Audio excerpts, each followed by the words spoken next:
यह है सरयू नदी के किनारे बसी अयोध्या, महर्षि वाल्मीकि द्वारा लिखे गए रामायण का केंद्र।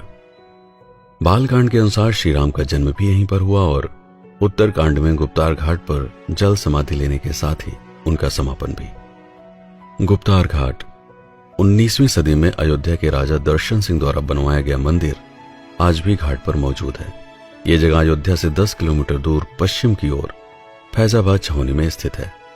इतिहासकारों के अनुसार 600 साल पहले 16वीं सदी में जिस समय भारत में विदेशी आक्रमणकारी मंदिर और मूर्तियों को तोड़ रहे थे, तब अयोध्या के संतों ने जन्मभूमि में विराजमान श्री राम के प्रतिष्ठित मूर्ति को गुप्तार घाट नामक स्थान पर जल समाधि देकर रेत में दबा दिया था।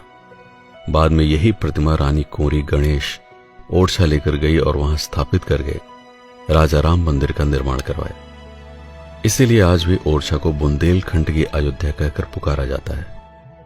नागेश्वर मंदिर और राम की पेड़ी। पुराणों के अनुसार अयोध्या को श्री राम के पूर्वज मनु व इक्ष्वाकु ने स्थापित किया था। इन्हीं के 64वें वंशज श्री राम के बाद उजड़ी हुई अयोध्या को कुछ ने फिर से बसाया। लेकिन अयोध्या कितनी बार बसी, कितनी बार उजड़ी, इसका कोई भी उल्लेख ना तो पुराणों में मिलता है न ही इतिहास में। कुछ विशेषज्ञ ऐसा मानते हैं कि उज्जैन के राजा विक्रमादित्य ने लगभग 2000 वर्ष पहले अयोध्या के प्राचीन नगर की खोज करने के लिए सरयू नदी के किनारे कई प्राचीन शिव मंदिरों की प्रामाणिकता को लेकर गहन अध्ययन किया। विक्रमादित्य के नवरत्नों में कालिदास, घटकपर, वेताल भट्ट, शपणक, वाराह मिहिर, वररुचि, शंकु, अमर सिंह एवं धन्वंतरी शामिल थे। इन लोगों ने रामायण के आधार पर अयोध्या को खोजने एवं पुनर्निर्माण में महत्वपूर्ण भूमिका निभाई। आखिरकार उनकी यात्रा 12 ज्योतिर्लिंगों में से एक नागेश्वरनाथ मंदिर पर आकर समाप्त हुई। इस जगह पर सरयू नदी का बहाव पूर्व दिशा की तरफ हो जाता था। मंदिर को लेकर पौराणिक कथा थी कि राम के पुत्र कुश की पत्नी नागवंश से होने के कारण भगवान शिव की उपासक थी। सरयू में स्नान करने के बाद वह रोज अपनी पत्नी के साथ अयोध्या की सुख समृद्धि के लिए इसी मंदिर में ध्यान किया करते थे। आज भी यह मंदिर सरयू नदी के किनारे राम की पेड़ी नामक घाट पर स्थित है। आज की अयोध्या जिस रूप में दिखाई पड़ती है, उसकी रूपरेखा राजा विक्रमादित्य के नवरत्नों द्वारा तैयार की गई थी। माना जाता है कि उन्होंने एक वर्ष के प्रत्येक दिन के लिए रामायण के प्रत्येक पात्रों के लिए 365 मंदिरों का निर्माण करवाया था।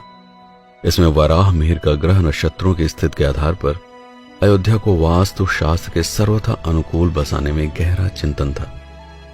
उन्होंने न सिर्फ इस नगर को बसाया बल्कि रामायण के सभी पात्रों के नाम पर कई भव्य मंदिर एवं घाटों का निर्माण किया, जिसके बाद समय समय पर इस नगर की भव्यता ने लोगों को यहां पर आकर्षित किया। आगे चलकर कई राजा, संत एवं अलग अलग धर्मों के लोगों ने यहां पर अपने अपने आस्था के केंद्रों को भी स्थापित किया, जिसमें बौद्ध, जैन, मुगल आदि विभिन्न धर्मों से लेकर गुप्त, नंद, मौर्य एवं शुंग वंश के राजा भी शामिल थे। जन्मभूमि एवं कार्यशाला। नागेश्वरनाथ मंदिर के आसपास कई ऊंचे टीले थे, जो यहां पर रहने वाले नागरिकों के लिए आस्था के प्रमुख केंद्र थे।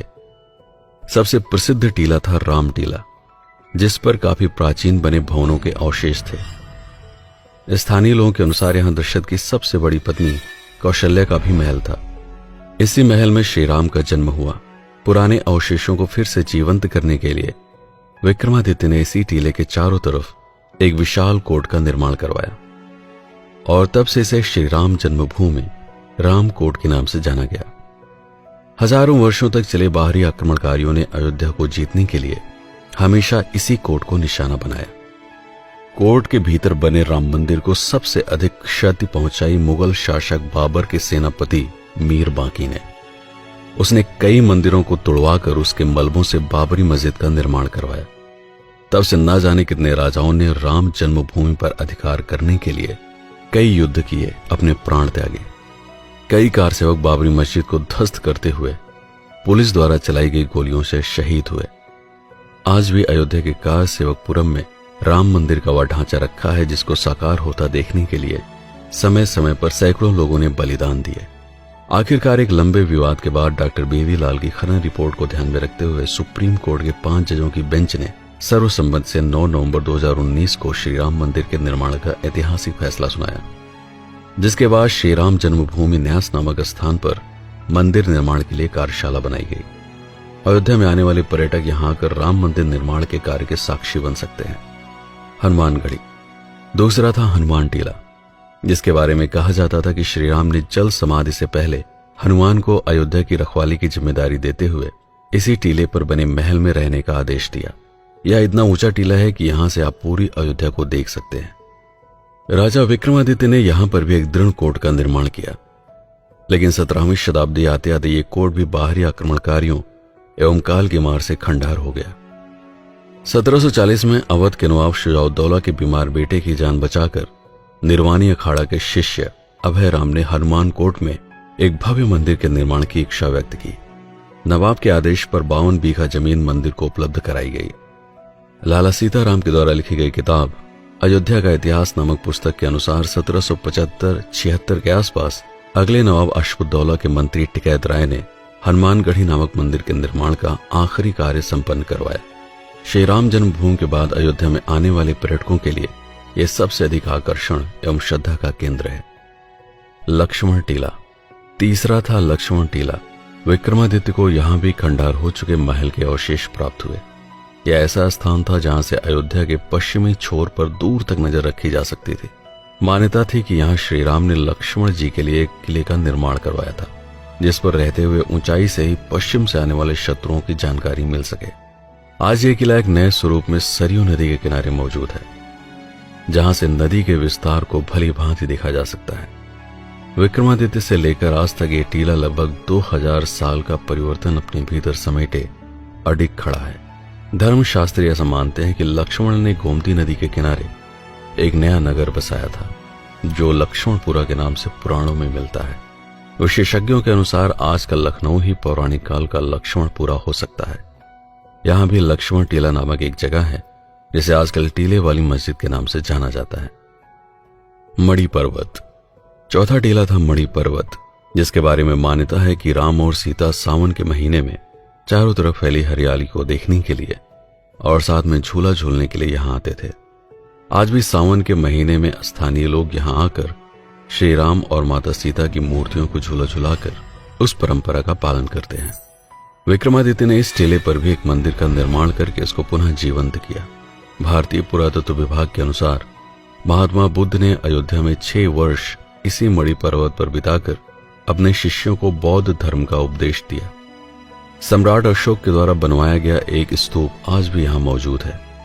पर्वत के पास में ही प्राचीन बौद्ध मठ के साथ ही पीछे की तरफ मुगलों के समय में बनाई गई एक कब्रगाह भी मौजूद है। कनक भवन। कनक भवन के बारे में मान्यता है कि इसे महारानी कैकेयी ने सीता जी को मुंह दिखाई में दिया था। तब इसकी दीवारें सोने से अलंकृत थी। महाभारत कालीन कथा के अनुसार श्री कृष्ण जब यहां पर आए तो उन्होंने खंडार हो चुके भवन का पुनर्निर्माण करवाया, लेकिन हजारों वर्षों बाद समय और आक्रमणकारियों के ध्वंस से जब वह फिर से खंडार हो गया, तब 1891 में ओरछा के सूर्यवंशी बुंदेली राजा सवाई महेंद्र प्रताप सिंह की पत्नी ने यहां पर मंदिर के भीतरी भाग का निर्माण करके राम और सीता जी की मूर्ति को स्थापित किया, जिनके ऊपर सोने का मुकुट शोभायमान है। मंदिर के बाहरी भाग का निर्माण टीकमगढ़ बुंदेलखंड के महाराजा की पत्नी वृषभान कुमारी ने करवाया। कनक भवन का वर्तमान स्वरूप बुंदेलखंडी राजाओं की ही देन है। रामायण भवन। श्री मणिराम दास छावनी में स्थित है वाल्मीकि रामायण भवन। यहां संगमरमर के पत्थरों पर पूरी रामायण संस्कृत भाषा में लिखी है। देश विदेशों में रहने वाले हिंदू धर्म के लोग यहां राम नाम लिखकर जमा करते हैं। श्री नित्य गोपाल दास जी महाराज ने सन 1976 में इसे स्थापित किया था। अशर्फी भवन। लगभग 80 साल पहले रामानुज संप्रदाय के संत मधुसूदनाचार्य ने जब जमीन खरीदकर मंदिर का निर्माण शुरू करवाया, तब नींव की खुदाई में सोने की अशर्फियों से भरा हुआ एक कलश मिला, जिसके कारण इसका नाम अशर्फी भवन पड़ गया। लक्ष्मी नारायण के इस मंदिर में संस्कृत पाठशाला के साथ ही धार्मिक आध्यात्मिक संस्कारों की शिक्षा भी दी जाती है। राजद्वार मंदिर। इसे अयोध्या का सबसे ऊंचा मंदिर कहा जा सकता है। मान्यता अनुसार रामकोट में आने के लिए यह मुख्य प्रवेश द्वार था। विक्रमादित्य के जीर्णोद्धार कराने के बाद कई राजाओं ने समय समय पर इसकी मरम्मत कराई, जिसमें राजा दर्शन सिंह से लेकर राजा जगदंबिका प्रताप सिंह तक शामिल थे। कहते हैं कि इसके गुंबदों पर सोने का आवरण चढ़ा है। यह मंदिर हनुमानगढ़ी के ठीक बगल में स्थित है। सूर्य कुंड। यहां के बारे में मान्यता है कि एक बार राजा दर्शन सिंह शिकार खेलते हुए जब यहां पर रुके तो पास में एक छोटे से गड्ढे में भरा हुआ पानी पीकर वो चकित रह गए। पानी इतना मीठा था कि उन्होंने यहां पर न सिर्फ एक सरोवर का निर्माण करवाया बल्कि पूरा एक नगर ही बसा दिया, जिसे आज दर्शन नगर के नाम से जाना जाता है। खुदाई में मिले एक विशाल पत्थर को तराश कर सूर्य देव की मूर्ति बनाकर यहां स्थापित की गई। भरत कुंड या नंदीग्राम। अयोध्या से 15 किलोमीटर दूर दर्शन नगर भरत कुंड मार्ग पर नंदीग्राम नामक स्थान है। पौराणिक कथा के अनुसार जब राम वनवास के लिए चले गए तब उनके वियोग में राजा दशरथ का देहांत होने पर भरत ने इसी कुंड में उनका पिंडदान किया था। कुंड के दूसरे छोर पर आज भी लोग पूर्वजों का पिंडदान करके बिहार के गया जाने की शुरुआत करते हैं। यहां से कुछ ही दूरी पर वो स्थान है जहां पर भरत ने श्री राम की अनुपस्थिति में उनकी पादुका को पूजते हुए 14 वर्षों तक एक सन्यासी की तरह सभी सुखों का त्याग करके अयोध्या का राज कार्य संचालित किया था। यहां स्थित एक कुएं के बारे में मान्यता है कि इसमें भरत ने चित्रकूट से वापस लौटते समय अपने साथ लाए हुए 7 कूपों का जल संग्रहित किया था। 24 अक्टूबर 1918 से प्रारंभ होकर निरंतर 14 वर्षों तक यहां सीताराम का अखंड जाप होता रहेगा। मखौड़ा धाम। अयोध्या से 15 किलोमीटर दूर बस्ती जिले में स्थित है मखौड़ा धाम। यहां पर संतान का सुख पाने के लिए लोग हवन एवं पूजन करते हैं। पौराणिक मान्यता के अनुसार यही वो स्थान है जहां पर राजा दशरथ ने श्रृंगी ऋषि के मार्गदर्शन में पुत्र पाने के लिए यज्ञ किए थे, जिसके परिणाम स्वरूप राम, लक्ष्मण, भरत एवं शत्रुघ्न पैदा हुए। आज भी दूर दूर से लोग यहां गहरी आस्था लेकर आते हैं। इन मंदिरों के अलावा आपको अयोध्या की हर गली, हर सड़क पर कोई न कोई आकर्षक मंदिर व ऐतिहासिक भवन दिख जाएंगे, जैसे दशरथ महल। हनुमानगढ़ी से कनक भवन की तरफ जाते समय यह मंदिर रास्ते में पड़ता है। मान्यता है कि इस महल को राजा विक्रमादित्य ने उसी स्थान पर बनवाया था जहां पर राजा दशरथ का वास्तविक महल हुआ करता था। तुलसी स्मारक भवन। इस दिव्य स्थान पर श्री रामचरितमानस की रचना हुई। राज सदन। यह अयोध्या के राजा दर्शन सिंह का महल है। आज भी अयोध्या के वर्तमान राजा यहां पर निवास करते हैं।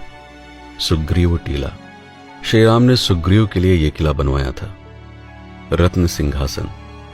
यहां श्री राम का राज्याभिषेक हुआ था। छोटी देव काली। यहां सीता जी द्वारा शादी के बाद मायके से लाई गई मूर्ति स्थापित की गई। स्वर्ग द्वार। सरयू नदी के किनारे सबसे पहले इसी घाट का निर्माण हुआ था। भगवान कालीराम। यह मंदिर नागेश्वर नाथ के पास ही है। विक्रमादित्य के समय की मूर्तियां जो पहले राम जन्म स्थान पर थी अब यहां स्थापित है। ब्रह्म कुंड। इसका मूल नाम ब्रह्म तीर्थ है।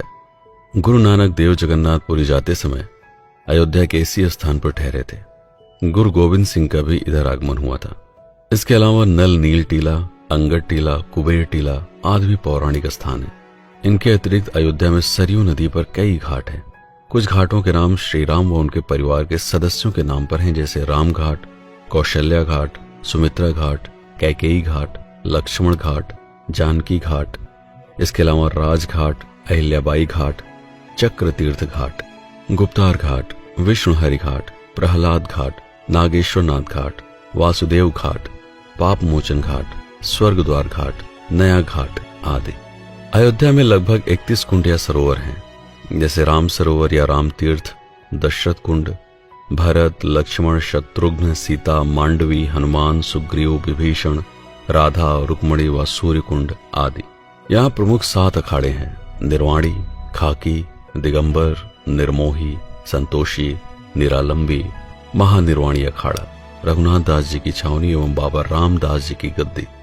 यात्रियों के रुकने के लिए यहाँ पर लगभग हर मंदिर के साथ धर्मशालाएं हैं, जैसे कन्हैयालाल धर्मशाला, बिरला धर्मशाला, बंबई की सेठानी की धर्मशाला, भावनगर की रानी की धर्मशाला, सेठ मोहनलाल, सेठ लखनऊ वाले, सेठ सूरजमल, सेठ शिव नारायण की धर्मशाला आदि।